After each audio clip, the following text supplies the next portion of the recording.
నేను నీతో చెప్పినది నెరవేర్చు వరకు,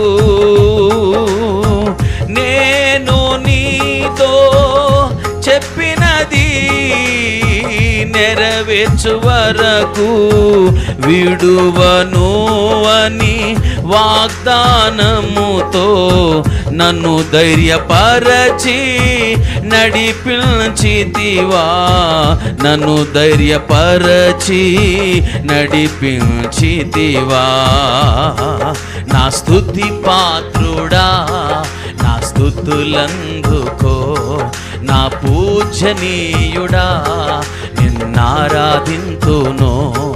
నా స్తుతి పాత్రుడా, నా స్తుతులందు, నా పూజనీయుడా నిన్నారాధింతును.